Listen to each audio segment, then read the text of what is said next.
De volta com o Papo Dinâmico aqui na PUC TV Goiás. Toda terça-feira, 11h30 da noite, estamos aqui e também no canal da PUC TV Goiás no YouTube. Lá tem todos os nossos programas, mais de 40 programas à sua disposição lá para você assistir, com temas diversos, não é só sobre o tema de hoje, que é sobre produção orgânica ou produção convencional. Nós também temos lá diversos temas. Nós aqui somos, eu não sei como é que eu diria, mas politemas. A gente trabalha temas diversos. Então, cada programa é um assunto diferente. Então, nós trabalhamos lá, tem múltiplos temas lá para você escolher. Assistir todos, se quiser também, baixar e compartilhar, ok? E lá, não esqueça de ir lá também no perfil do programa Papo Dinâmico, no Facebook, no Instagram, no Twitter, e curtir lá e mandar sua mensagem para nós, sugerir temas aqui para a gente debater, tá bom? Fica à vontade. Legal? Hoje nós estamos falando, como já disse, de alimentos orgânicos ou alimentos convencionais, que são aqueles produzidos com o auxílio de defensivos agrícolas, principalmente a agricultura, a parte de alimentos de origem vegetal, mas também, como tocamos rapidamente no bloco anterior, alimentos de origem animal, né? Já dizia um filósofo dinamarquês do século XIX, chamado Kierkegaard, Søren Kierkegaard. Ele falava que o homem é o que come. Grande filosofia, né? E ficou famoso por isso. Dizia, o ser humano é o que come. Então, se ele come comida saudável, ele é saudável. Se ele come comida não saudável, ele tem problema de saúde, né? Agora, vamos ver aqui, professor Cláudio.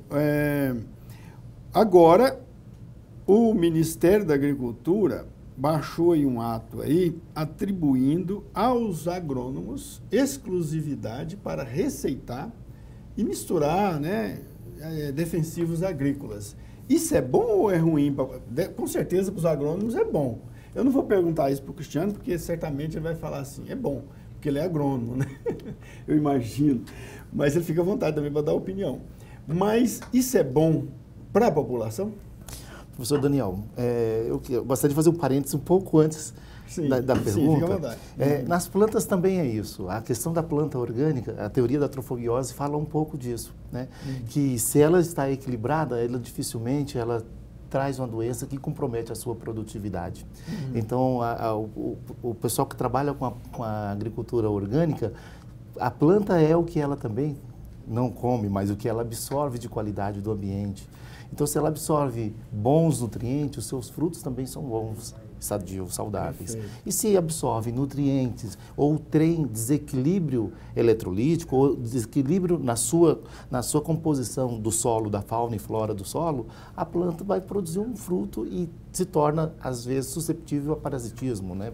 Aí, dependendo da solubilidade das proteínas ou dos aminoácidos que estão ali na sua seiva, né? Permitindo o parasitismo. Em relação à sua pergunta, eu acho que é importante a regulamentação, precisa ser regulamentado, o que cada um pode fazer.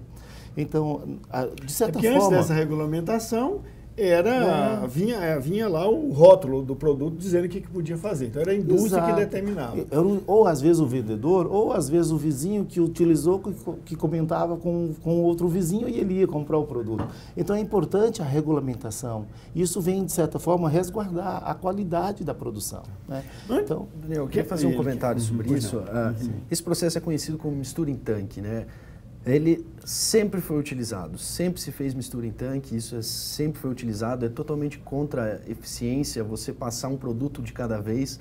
Você tem gasto de diesel, você tem o desgaste das máquinas, então os produtores e toda a produção é baseada nisso, os produtos são misturados. Você faz um fungicida junto com um inseticida, junto com um herbicida. É claro que tem que levar em consideração os fatores químicos para que aquilo não de interação entre esses produtos. O que foi regulamentado agora é regulamentar o que já existe e dando ao agrônomo, que é a pessoa que tem o conhecimento dessa interação dos produtos, sabe-se que tipo de produto pode ser misturado com qual, agora o agrônomo tem a liberdade de realmente, oficialmente, recomendar esses produtos misturados. Antes não, ele tinha que fazer a recomendação como se o produtor fosse aplicar isso de forma isolada, porém a mistura era feita. Outra coisa que é boa, que já que a mistura está autorizada e regulamentada, as empresas vão ter que fazer pesquisas mais avançadas sobre a sinergia entre esses produtos. É sem dúvida favorável isso para a agricultura e para todos. Perfeito. Vamos fazer o seguinte, a produção, como nós já dissemos no bloco anterior, preparou uma reportagem.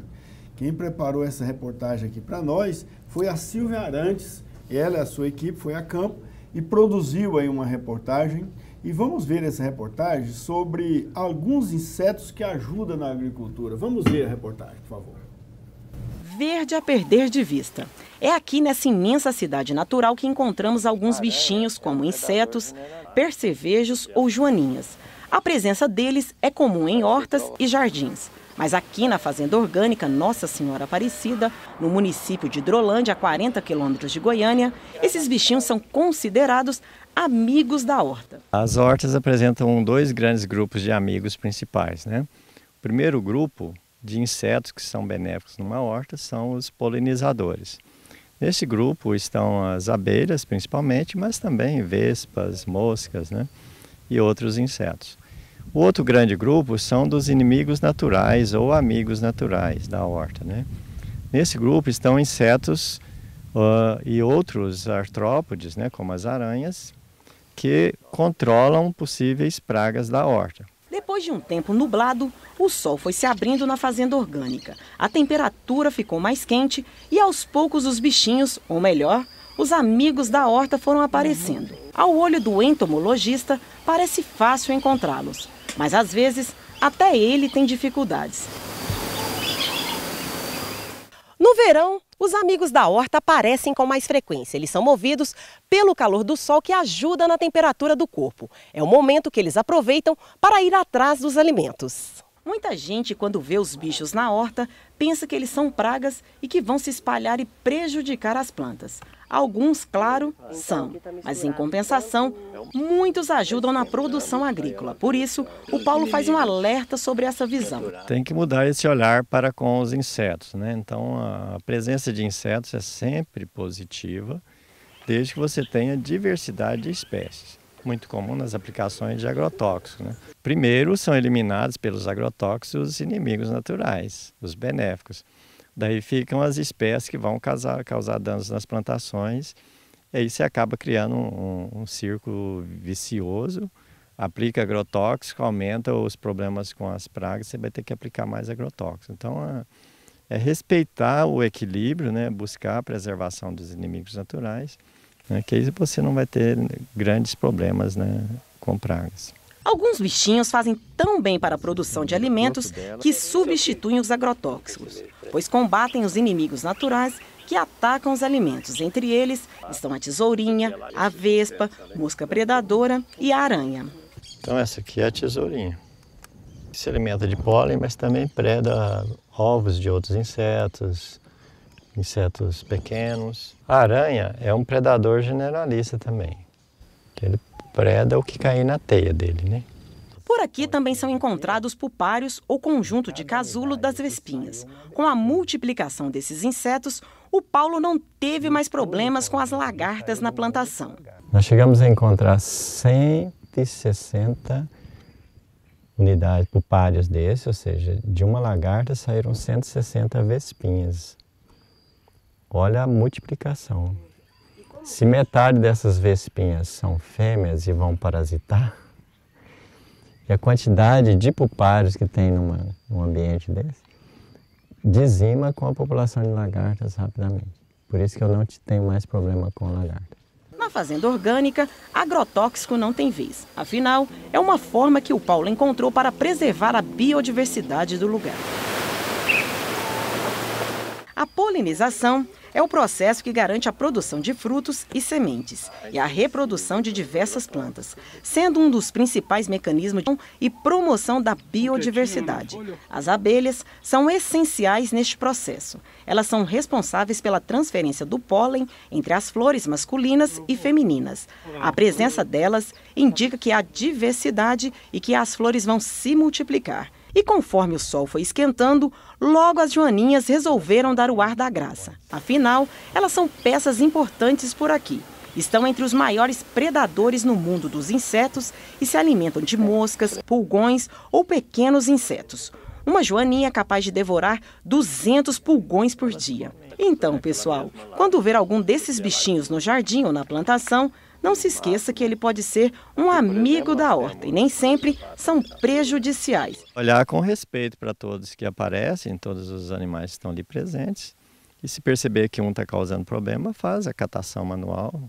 Jamais lançar a mão de agrotóxico para aplicar, por exemplo, numa plantação caseira, pequena. Faça a catação manual, observação diária mesmo do que está acontecendo e você vai ter sucesso, né?